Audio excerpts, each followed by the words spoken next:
తెలంగాణ ప్రభుత్వం బీసీలకు 42% రిజర్వేషన్లకు కేబినెట్ ఆమోదం తెలపడం రాష్ట్ర రాజకీయాల్లో సంచలనంగా మారింది. ఇది కేవలం ఓ నిర్ణయం కాదు, బీసీ ఓట్ల కోసం జరుగుతున్న వ్యూహాత్మక గేమ్లో కీలక మైలురాయి అంటూ విమర్శలు వినిపిస్తున్నాయి. కులగణన ఆధారంగా మెజారిటీ వర్గానికి న్యాయం చేసే దిశగా సాగిన ఈ అడుగును కాంగ్రెస్ పార్టీ బీసీ మద్దతుదారుగా ముద్ర వేసుకునేందుకు ప్రయత్నం చేస్తుందని ఆరోపణలు చేస్తున్నారు. అయితే 42% రిజర్వేషన్లపై కాంగ్రెస్ కేబినెట్ ఆమోదం తెలుపుగానే కవిత నేతృత్వంలోని తెలంగాణ జాగృతి దీనికి క్రెడిట్ తీసుకోవడానికి ప్రయత్నించడం రాజకీయంగా చర్చనీయాంశమైంది. బీఆర్ఎస్ అధికారంలో ఉన్నప్పుడు నడపని బీసీ ఉద్యమాన్ని ఇప్పుడు వినిపించడం ప్రజల్లో సందేహాలకు తావిస్తుంది. పూలే విగ్రహం నుంచి ధర్నాల దాకా ఆమె చర్యలు ఇప్పుడు రిజర్వేషన్ ఉద్యమానికి ప్రధాన పిలుపుగా మలుచుకోవాలన్న ప్రయత్నంగా కనిపిస్తుంది. అయితే ఎవరో పడ్డ కష్టానికి దక్కిన ఫలితాన్ని తన వల్లే ఆ ఫలితం సాధ్యమైందంటూ చేసే రాజకీయాలు కవితకు వెన్నతో పెట్టిన విద్య అంటూ కాంగ్రెస్ నేతలు మరోవైపు విమర్శనాస్త్రాలు సంధిస్తున్నారు.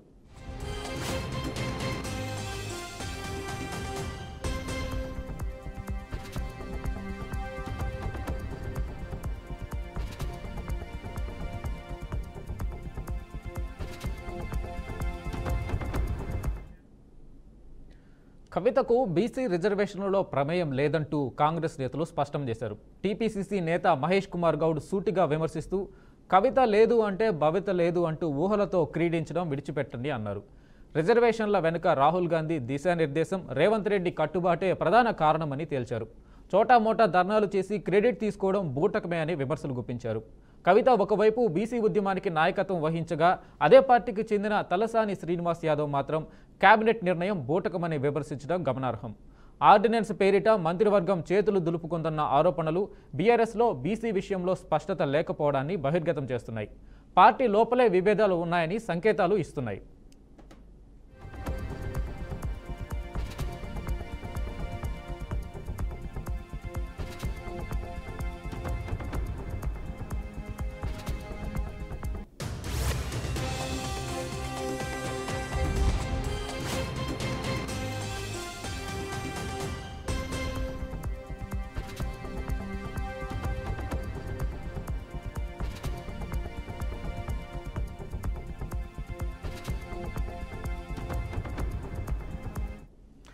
కవిత నేతృత్వంలోని తెలంగాణ జాగృతి బీసీ అంశంలో ప్రధాన పోటీదారుగా తలపడుతుంది. ప్రత్యేకంగా పూలే ఫ్రంట్ వంటి సంస్థలతో సమావేశాలు, నిరసనలతో ఆమె ముందుకు సాగుతుంది.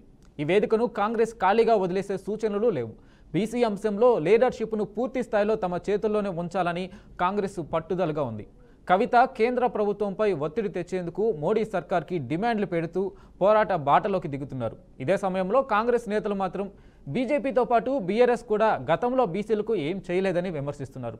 ఈ దెబ్బకు రెండు పార్టీలు ఇప్పుడు వెనకబడిపోయినట్లే అన్న అభిప్రాయం బలపడుతుందని రాజకీయ విశ్లేషకులు అభిప్రాయం వ్యక్తం చేస్తున్నారు.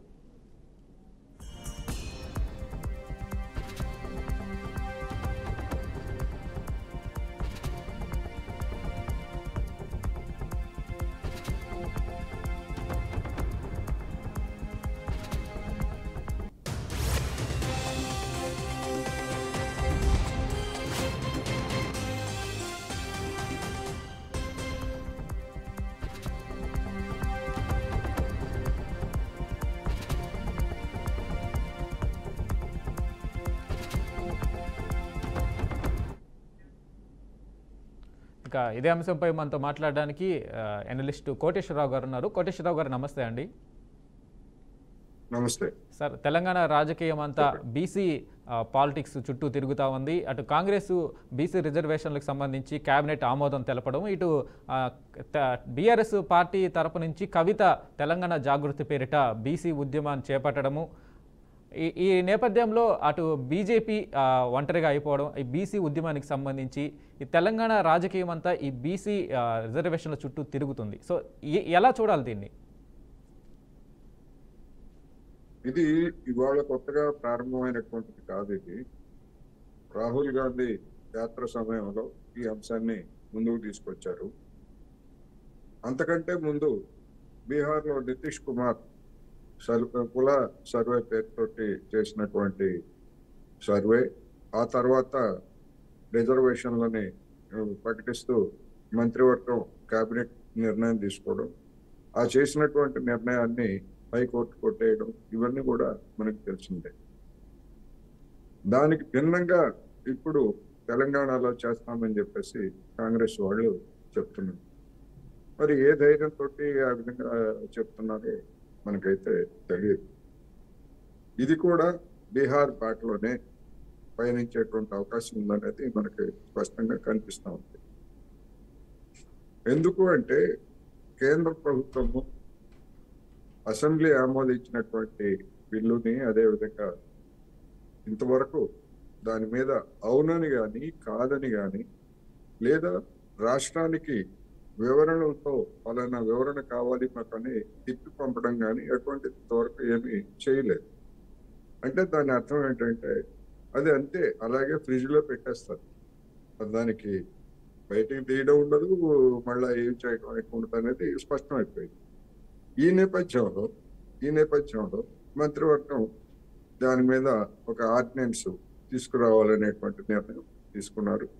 ఆ ఆర్డినెన్స్ వచ్చిన తర్వాత దాన్ని సవాల్ చేసేట్లయితే వెంటనే స్టే ఇవ్వకుండా లేకపోతే మరొకటి చేయకుండా క్యావియేట్ అంటే వేరే ఏం లేదు, మా అభిప్రాయం వినకుండా దాని మీద ఎలాంటి నిర్ణయం తీసుకోవద్దని ముందుగా సుప్రీంకోర్టు, హైకోర్టులో రాష్ట్ర ప్రభుత్వం ఒక దరఖాస్తు చేయడం. చేసినంత మాత్రాన హైకోర్టు కానీ సుప్రీంకోర్టు కానీ దాన్ని యథాతథంగా ఆమోదిస్తుంది అని ఎవరూ అనుకోని అవసరం లేదు. ఏకపక్షంగా నిర్ణయం తీసుకోవడం వద్దు, మా అభిప్రాయాలు కూడా వినండి అని చెప్పేసి చెప్పడం తప్ప మరొకటి కాదు. అందువలన ఏం జరుగుతుంది, కోర్టులు ఏం చెప్తాయి అనేటువంటిది కోర్టుల నిర్ణయాల మీద ఫలానా విధంగా చెప్తాయి, ఫలానా విధంగా చెప్పవు అని చెప్పేసి మనం ఊహాగానాలు చేయడం వల్ల ప్రయోజనం లేదు. కానీ బీహార్ ఉదంతాన్ని చూసుకున్నప్పుడు ఖచ్చితంగా ఇవాళ దేశంలో ఉన్నటువంటిది లేదా రాజ్యాంగం ప్రకారం అనేటువంటి 50% కట్ ఆఫ్ అనేటువంటి దాన్ని బట్టి కొట్టివేయవచ్చు అనేటువంటి ఎక్కువ మంది అభిప్రాయపడుతున్నారు. మరి ఏ ధైర్యంతో రేవంత్ రెడ్డి సర్కారు ఇప్పటి వరకు దాన్ని నానుస్తూ చివరి నిమిషం దాకా ఎందుకు ఉంచిందో తెలియదు. ఏమైనప్పటికీ ఆ ఆర్డినెన్స్ జారీ అయిన తర్వాత ఎవరు కోర్టుకు వెళ్తారు, ఏం జరుగుతుంది అనేది మనం చూడవచ్చు. మరి ఇది ఆమోదం పొందదు అన్నా కూడా కేబినెట్ ఈరోజు ఆ బిల్లుకి ఏకగ్రీవంగా ఆమోదం తెలపడము అంటే కేవలము బీసీ ఓటర్లని ఆకర్షించడానికి, బీసీలకి మేమే అంబాసిడర్గా చూపించుకోవడానికి కాంగ్రెస్ ప్రభుత్వం ప్రయత్నిస్తుంది అనుకోవచ్చా? ఇప్పుడు బీసీ లేకపోతే ఎస్సీ, ఎస్టీ, ఓసీ ఇటువంటివన్నీ కూడా ఓట్ల రాజకీయాలు, మతం, కులం, బీసీ, అందులోనే మళ్ళా ఎస్సీ రిజర్వేషన్స్ లేకపోతే విభజన, ఇవన్నీ కూడా ప్రతి అంశాన్ని రాజకీయం చేయడం అనేటువంటిది అన్ని పార్టీలు చేస్తున్నటువంటిది మనం చూస్తున్నాం. ఈ గేమ్ లో ఒకళ్ళ మీద ఒకళ్ళు పై చేయి సాధించడానికి అనేక పార్టీలు పడుతున్నటువంటి పంటాలు మనందరికీ తెలిసిందే. ఇప్పుడు తెలంగాణలో ప్రధానంగా ముందుకు వచ్చినటువంటి అంశాలు ఎస్సీ రిజర్వేషన్, ఎస్సీ వర్గీకరణ, అదేవిధంగా బీసీలకు సంబంధించినటువంటి రిజర్వేషన్. ఎస్సీ వర్గీకరణకు సంబంధించి రాష్ట్ర ప్రభుత్వం ఒక నిర్ణయం తీసుకుంది. దాన్ని అందరూ కొన్ని అభ్యంతరాలు ఉన్నప్పటికీ అందరూ ఆమోదించారు.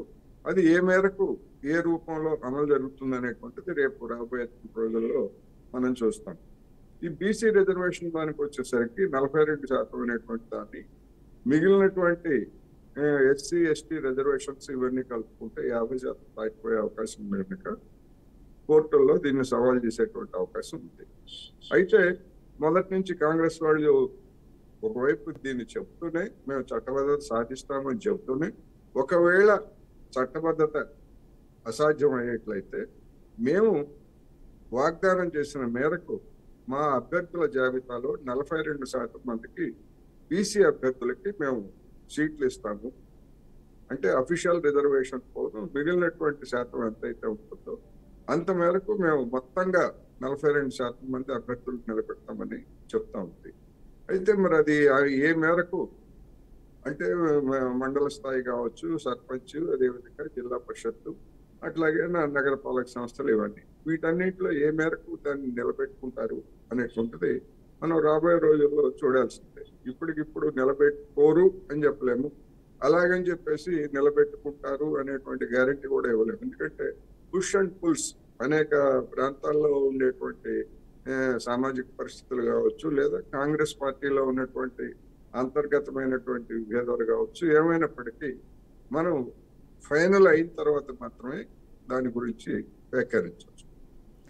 సార్ కవిత కొత్తగా ఇప్పుడు తెలంగాణ జాగృతి పేరిట ఈ బీసీ మాట మాట్లాడడం, బీసీ ఉద్యమం చేపట్టడము ఎలా చూడాలి? అంటే ఇది బీఆర్ఎస్కి అంబాసిడర్గా అనుకోవచ్చా? కవిత సొంత ఎజెండాతో బీసీలకు మద్దతుగా ఎలా పోరాటం చేస్తుందా? ఇంకొక ప్రశ్న ఏంటంటే, ఇన్ని రోజులు బీఆర్ఎస్ హయాంలో లేని బీసీ నినాదం ఇప్పుడు ఎందుకు అందుకుంది కవిత అనేది కూడా ఇప్పుడు ప్రశ్నగా మారింది. దీన్ని ఎలా చూడాలి? బీసీగా కవిత గారు బీసీ నినాదము లేకపోతే హడావుడి అనేటువంటిది అందరికీ తెలిసినటువంటి ఎజెండానే. ఎందుకంటే ఆమెకి బీఆర్ఎస్ పార్టీలో ఆమె స్థానం ఏమిటో, లేదా ఆమెకున్నటువంటి గౌరవం ఏమిటో అనేటువంటిది పెద్ద ప్రశ్నార్థకంగా మారినటువంటి సమయంలో రాజకీయంగా జనం నోళ్లలో నానాలి, అదేవిధంగా మీడియాలో ఏదో ఒక వార్తలు ప్రతిరోజు రావాలి అనేటువంటి ఉద్దేశం తప్ప, నిజానికి జాగృతి సంస్థ కానివ్వండి, లేదా బీఆర్ఎస్ కానివ్వండి, గడిచినటువంటి 10 సంవత్సరాల్లో ఈ బీసీ రిజర్వేషన్స్ పెంపుదల గురించి చేసింది ఏమన్నా ఉందా అంటే సున్నా. మరి ఇప్పుడు ఆమె అంతా నేనే చేశాను, నా కారణంగానే నేను ఏదన్నా దాని మీద ఒక ఉద్యమం నడిచో లేకపోతే ఇంకోటో జరిగితే అప్పుడు దానికి నేనే కారణం, మా వల్లనే వచ్చింది అనేటువంటిది చెప్పుకోవడానికి అర్థం అవుతుంది. రెండవది, అసలు ఆమె డిమాండ్ చేసినా లేకపోతే ఇంకోటి డిమాండ్ చేసినా ప్రభుత్వం అనేటువంటిది వ్యతిరేకించలేదు, కాంగ్రెస్ పార్టీ వ్యతిరేకించలేదు. 42% అనేటువంటి 42 అనేది తీసుకొచ్చింది కాంగ్రెస్ పార్టీ. మరి ఆమె ఆ విధంగా క్లెయిమ్ చేసుకోవటం అంటే రాజకీయాల్లో ఎవరైనా క్లెయిమ్ చేసుకోవచ్చు. హైదరాబాద్ నేనే కట్టానని చంద్రబాబు నాయుడు చెప్పుకున్నట్టుగా ఏమైనా చెప్పుకోవచ్చు. రాజకీయాలు వాళ్ళది మన స్వేచ్ఛ ఉంది, వాక్ స్వాతంత్ర్యాలు ఉన్నాయి, చెప్పుకోవచ్చు. చెప్పుకున్నంత మాత్రాన మొత్తం క్రెడిట్ అంతా ఆమెకే పోతుందని అనుకుంటే అదొక భ్రమ తప్ప మరొకటి కాదు. ఈ నేపథ్యంలో బీజేపీ పరిస్థితి ఏంటి సార్? ఇటు తెలంగాణ ఏదైతే బీఆర్ఎస్ పార్టీకి సంబంధించి కవిత బీసీ నినాదం తీసుకుంది, అటు కాంగ్రెస్ బీసీలకి సంబంధించి రిజర్వేషన్లకి సంబంధించి అన్నిటికీ ఓన్ చేసుకుంటా ఉంది. ఈ నేపథ్యంలో బీజేపీ పరిస్థితి ఏంటి? బీజేపీ ఒంటరైపోయినట్టు అనుకోవచ్చా ఈ పాలిటిక్స్లో? బీజేపీ బీసీ గేమ్ లో బాగా దెబ్బతిన్నదనేది నా అభిప్రాయం. ఎందుకంటే అసెంబ్లీ ఎన్నికల సందర్భంగా బీసీ ముఖ్యమంత్రి అని హడావుడి చేసింది తప్ప ఆ ముఖ్యమంత్రి క్యాండిడేట్ ఎవరు అనేటువంటిది ప్రకటించలేదు ఆ పార్టీ. రెండవది, బీసీ గణన జనాభా గణనలో భాగంగా బీసీ కూడా ఎంతమంది ఉన్నారో తేల్చాలి అన్నప్పుడు లేదు అది కేంద్రానికి ఏమి సంబంధం లేదు, రాష్ట్రాలు కావాలంటే తేల్చుకోవచ్చు అని చెప్పింది. నిజానికి అది తప్పించుకునేటువంటి వ్యవహారం తప్ప మరొకటి కాదు. ఎందుకంటే రాజ్యాంగం ప్రకారం ఒక జనాభా గణన చేయాలన్నా లేదా కుల గణన చేయాలన్నా కానీ కేంద్ర ప్రభుత్వానికి అధికారం ఉంది తప్ప రాష్ట్ర ప్రభుత్వాలకి ఎలాంటి అధికారమూ లేదు. మన రాజ్యాంగం అటువంటి అధికారం ఇవ్వలేదు. సర్వేలు చేసుకోవచ్చు. జరిగింది అదే. కర్ణాటకలో సర్వే జరిగింది, తెలంగాణలో సర్వే జరిగింది, బీహార్లో సర్వే జరిగింది, అంతే తప్ప గణన అనేటువంటిది లేదు. అది బీజేపీ ఇచ్చేదే ఉంది, సర్వేలు ఎవరైనా చేసుకోవచ్చు. అదేమి కేంద్ర ప్రభుత్వం ఏమైంది, దానికి ఏమి పర్మిషన్ ఇవ్వక్కర్లేదు, లేకపోతే ఇంకోటి చేయక్కర్లేదు. దాని మీద చివరి నిమిషం వరకు లేదు, మేము దానికి అంగీకారం కాదు, ఒకవేళ అటువంటి గణన చేస్తే హిందూ సమాజానికి విచ్ఛిన్నం అయిపోతే, హిందూ సమాజానికి ముప్పు వస్తుంది, ఇట్లాంటి కబుర్లన్నీ చెప్పినటువంటి వాళ్ళు ఆల్ ఆఫ్ ఎ సడన్ ఆ డిమాండ్కి జనంలో ఆదరణ కలుగుతూ ఉంది. బీసీల్లో బీజేపీ పట్ల వైముఖ్యత పెరుగుతూ ఉంది అని గమనించిన తర్వాత ఒక తెల్లవారేసరికి మేమే గణన చేస్తాం, జనాభా గణనలో భాగంగా బీసీలను కూడా లెక్కిస్తాం అని చెప్పేసి తామే అసలైనటువంటి ఛాంపియన్లుగా ఫోజు పెట్టారు. మరి అటువంటి పార్టీ తెలంగాణ పంపినటువంటి బిల్లుని ఎందుకని తొక్కిపెట్టింది అనే దానికి చెప్పుకోవడానికి బీజేపీ నాయకుల దగ్గర సమాధానం లేదు. రెండవది, 2 సంవత్సరాల తర్వాత బీజేపీ రాష్ట్ర అధ్యక్షుడిని ఎంచుకోవచ్చు. ఆ పార్టీ ఇష్టం, అది 2 సంవత్సరాల తర్వాత కావచ్చు, 4 సంవత్సరాల తర్వాత. కానీ బీసీ అనేటువంటి నినాదంతో మొత్తం అంతా చేసి చివరికి ఆ బీసీలుగా ఉన్నటువంటి నాయకులందరినీ పక్కన పెట్టేసి వేరే సామాజిక తరగతికి చెందినటువంటి నాయకుల్ని రాష్ట్ర అధ్యక్షులుగా పెట్టారు. అందుకని ఈ ఎన్నికల్లో, రాబోయేటువంటి ఎన్నికల్లో మేమే ఛాంపియన్లమి అని చెప్పుకోవడానికి బీజేపీ దగ్గర ఉన్నటువంటి తురుపు ముక్కలు ఏమున్నాయి అనేటువంటిది ప్రశ్న. అందుకని ఒక విధంగా అది ఇరకాటంలో పడినటువంటి పార్టీ లాగా కనిపిస్తాం. బీసీ గురించి ఛాంపియన్ చేసుకోవడానికి ఏమీ లేదు. అదేవిధంగా బీఆర్ఎస్ పరిస్థితి కూడా అంతే. బీఆర్ఎస్ కూడా గతంలో చేసినటువంటి రిజర్వేషన్ అనేటువంటిది కోర్టు కొట్టేసిన తర్వాత దానికి అనుగుణంగా మళ్ళా ఒక ప్రయత్నం ఏమన్నా చేసిందా అంటే ఏమి చేయలేదు అధికారంలో ఉన్నప్పుడు బీఆర్ఎస్ పార్టీ. అందుకని బీఆర్ఎస్ పార్టీ కూడా ఏం చెప్పుకుంటుంది, ఇప్పుడు ఏమి చెప్పుకోలేనటువంటి పరిస్థితి ఉంది. ఆ విధంగా చూసినప్పుడు 3 స్తంభాల ఆటలో బీజేపీ, బీఆర్ఎస్, కాంగ్రెస్ 3 స్తంభాల ఆటలో ఇప్పుడు కాంగ్రెస్ ఒక విధంగా పై చేయగా ఉంది. అయితే ఈ కాంగ్రెస్ పై చేయ కూడా నేను ముందే చెప్పినట్టుగా అంతిమంగా కోర్టుకు వెళ్ళినప్పుడు ఈ 42% అనేటువంటిది వీగిపోయేందుకే అవకాశాలు ఉన్నాయనేది అందరూ చెప్తున్నటువంటి మాట. అప్పుడు అసలైనటువంటి రాజకీయం వస్తుంది. ఏ పార్టీ నిజంగా ఎంతమంది బీసీలకి సీట్లని, ముఖ్యంగా జిల్లా పరిషత్ సీట్లు కావచ్చు, లేదా నగరపాలక సంస్థలు కావచ్చు, లేదా మండల పరిషత్తులు కావచ్చు, ఇటువంటివన్నీ కూడా, లేదా గ్రామాలు కావచ్చు, ఇటువంటివన్నీ కూడా అసలైనటువంటి పరీక్ష నోటిఫికేషన్ వెలువడిన తర్వాత ఈ 3 పార్టీలకి తెలుస్తుంది అనేది మనం చెప్పుకోవచ్చు. అయితే కాంగ్రెస్ అనుకుంటున్నట్టుగా ఈ బీసీకి నినాదానికి సంబంధించి అంత క్రెడిట్ కాంగ్రెస్ తీసుకుంటుంది అని అంటారా? అంటే బీసీలు ఎలా చూస్తారు కాంగ్రెస్ చేస్తున్న, అంటే ఇది ఏదైతే కోర్టులో నిలబడదు అని తెలిసినా కూడా కాంగ్రెస్ బీసీలకు సంబంధించి నినాదం తీసుకోవడం పట్ల బీసీలు నిజంగా కాంగ్రెస్ని నమ్మి కాంగ్రెస్కి ఎడ్జ్ దొరుకుతుంది అంటారా? అసలు మొత్తంగా దొరుకుతుందని ఖచ్చితంగా చెప్పలేము. ఎందుకంటే బీసీలు అనేటువంటి వాళ్ళు కూడా ఎప్పుడు కూడా భారతదేశ చరిత్రని వివిధ రాష్ట్రాల్లో బీసీలు వ్యవహరించినటువంటి తీరు, అవి అసెంబ్లీ ఎన్నికలు కావచ్చు, స్థానిక సంస్థల ఎన్నికలు కావచ్చు, లేదా పార్లమెంట్ ఎన్నికలు కావచ్చు, బీసీలందరూ కట్టగట్టుకొని ఒక పార్టీకి గుండుగుత్తగా ఓటు వేసినటువంటి ఉదంతం ఎక్కడా లేదు. అందువలన దానికి భిన్నంగా తెలంగాణలో మొత్తం బీసీలంతా 42% అనేటువంటి నినాదాన్ని కాంగ్రెస్ ఇచ్చింది కనుక 100% కాంగ్రెస్ కు వేస్తారనేటువంటి గ్యారంటీ ఎక్కడ లేదు. కొంతమంది కార్యకర్తలుగా ఉన్నటువంటి వాళ్ళు, లేకపోతే యాక్టివిస్టులుగా ఉన్నటువంటి కొంతమంది మేధావులు, మధ్యతరగతిలో ఉన్నటువంటి వాళ్ళు కొంతమంది మొక్కొచ్చు. కానీ గ్రామాల్లోనూ పట్టణాల్లోనూ అట్టడుకుని ఉన్నటువంటి జనం రాజకీయ సంబంధాలు కావచ్చు, లేదా స్థానికంగా ఉండేటువంటి సంబంధాలు కావచ్చు, బీసీల్లోనే ఉన్నటువంటి కొన్ని విభేదాల కారణంగా కావచ్చు. అందుకని 100% ఎవ్వరికి, బీసీలు కావచ్చు, ఎస్సీలకు కూడా పరిస్థితి కూడా అదే. ఎందుకంటే ఎస్సీలు దానికి వచ్చేసరికి ఇక్కడ మనం చూసాం, వర్గీకరణని వ్యతిరేకించేటువంటి వాళ్ళు ఎస్సీల్లో ఒక గణనీయమైనటువంటి భాగం ఉన్నారు. అనుకూలించినటువంటి వాళ్ళు ఒక గణనీయమైనటువంటి భాగం. అనుకూలించినటువంటి వాళ్ళకి అనుగుణంగా రాష్ట్ర ప్రభుత్వం నిర్ణయం తీసుకుంది. మరి ఈ సమయంలో దాన్ని వ్యతిరేకించేటువంటి ఎస్సీలు ఏ విధంగా స్పందిస్తారు అనేటువంటిది పెద్ద ప్రశ్న. ఒకవేళ వాళ్ళు స్పందిస్తే ఎవరికి వాళ్ళు ఓటేస్తారు? ఎందుకంటే అన్ని పార్టీలు వర్గీకరణ సూత్రప్రాయంగా అంగీకరించాయి. మేము వ్యతిరేకిస్తున్నామని చెప్పినటువంటి పార్టీ ఏది లేదు. అందుకని బీసీల్లోనూ ఆ విధమైనటువంటి విభజన ఉంటుంది, ఎస్సీల్లో కూడా ఆ విధమైనటువంటి విభజన ఉంటుంది. ఇమ్మీడియట్ గా ఇప్పుడు ఎస్సీ వర్గీకరణ అనేటువంటిది ఇమీడియట్ గా ఇప్పుడు జరిగింది కనుక తర్వాత జరగబోయేటువంటి మొదటి ఎన్నికల్లో వాళ్ళకు ఉండేటువంటి ఆగ్రహంతో మరి ఇతర 2 పార్టీలకి కనుక షిఫ్ట్ అయితే అప్పుడు కాంగ్రెస్ పరిస్థితి ఏమిటి అనేటువంటిది ఒక చర్చ. ఒకవేళ ఆ విధంగా ఎస్సీల్లో ఒక వర్గం వ్యతిరేకించినప్పటికీ బీసీల్లో సానుకూలమైనటువంటి వాళ్ళు కొంతమంది వస్తారనేటువంటి అంచనాల్లో కాంగ్రెస్ ఉన్నట్టుగా కనిపిస్తా ఉంది. అందుకని స్థానిక సంస్థల విషయానికి వచ్చేసరికి ఇవి మొత్తంగా దేశంలో జరిగినటువంటి అనేక ఎన్నికలు చూసినప్పుడు అధికారంలో ఉన్నటువంటి పార్టీకి మొగ్గుగా రావడం అనేది ఫలితాలు మనం చూసాం. అందుకని ఒక కాంప్లెక్స్, ఒక సంక్లిష్టమైనటువంటి స్థితి ఇవాళ తెలంగాణలో ఉంది. అది ఎప్పుడుకి స్పష్టత వస్తుంది అనుకుంటే ఈ వివాదం అంతా ఒక కొలిక్కి వచ్చి, రిజర్వేషన్ల వివాదం కొలిక్కి వచ్చి అవి ఖరారైన తర్వాత మాత్రమే మనం ఏ పార్టీల ఛాన్సులే ఉన్నాయి, లేకపోతే ఎట్లా ఏ విధంగా స్పందిస్తారు అనేటువంటిది అప్పుడు మాత్రమే చెప్పగలరు తప్ప ఇప్పుడు సిచ్యువేషన్ అనేటువంటిది అంత స్పష్టంగా అయితే లేదు. Right. Okay thank you Koteswararao గారు, మీ విశ్లేషణ అందించినందుకు థ్యాంక్ యూ సార్.